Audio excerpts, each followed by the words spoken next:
Bonjour à tous, nous revoilà dans Tic et Tac avec les découvertes les plus inquiétantes de la semaine. On trépigne d'impatience de vous faire découvrir ça, alors ne bougez surtout pas et mettez tous vos sens en éveil, vous risquez d'en avoir grand besoin. On commence tout en douceur, fermez les volets, tirez les rideaux, éteignez les lumières et laissez-vous porter par les bruits du noir de la compagnie Choc Trio. Ce spectacle poétique et lunaire joue de nos peurs les plus primales en explorant avec une légèreté toute nuancée les plus sombres des nuits d'été. Qui sait quel monstre est tapi dans votre chambre à coucher? Il est aisé de rire et de chanter jusqu'à ce que survienne l'obscurité. Adressé aux plus jeunes dès 4 ans, le spectacle émet toutefois une condition. Si vous n'avez jamais, ne serait-ce que frissonné face aux griffes de la nuit, l'accès vous en sera interdit. C'est le mercredi 8 mars à 18 h que vous pourrez braver le crépuscule à la salle Pierre Doss de Tex-Noyalo. Et pendant ce temps-là, au grain de sel de ses nez, Simone Veil. Pas évident en effet de dormir quand on a peur du noir et du patriarcat. À l'occasion de la Journée internationale des droits des femmes, la compagnie des Simones se réserve le droit de faire reculer l'obscurantisme en nous proposant une pièce pleine d'humour qui fait briller les projecteurs sur l'histoire des droits de la femme.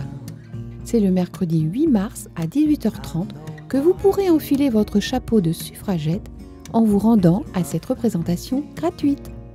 Si certains sont fébriles et se terrent à l'arrivée de la nuit, d'autres donnent de la voix pour mieux apprécier l'obscurité.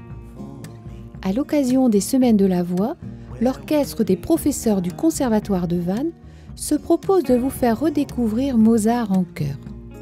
Entre Laudato Dominum et Sancta Maria, voilà une belle façon d'ouvrir le bal.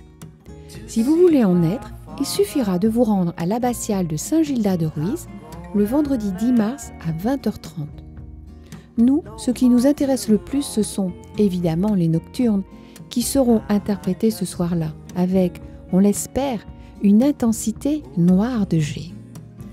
Mais alors qu'il fait nuit noire, quelle est donc cette fenêtre qui reste illuminée? On entend s'échapper quelques notes de musique et une voix qui découpe l'épaisseur du soir par ses attaques abruptes et son charme désenchanté. C'est le Festival des Émancipés qui s'est avancé et a décidé sur un coup de tête de donner carte blanche à Virginie Despentes pour une lecture musicale toute inédite, répétée à la lucarne d'Aradon, mais présentée au public au Palais des Arts de Vannes le vendredi 10 mars à 22 h. On connaissait Virginie pour le style acéré de ses écrits. Saura-t-elle nous convaincre autrement alors qu'approche minuit?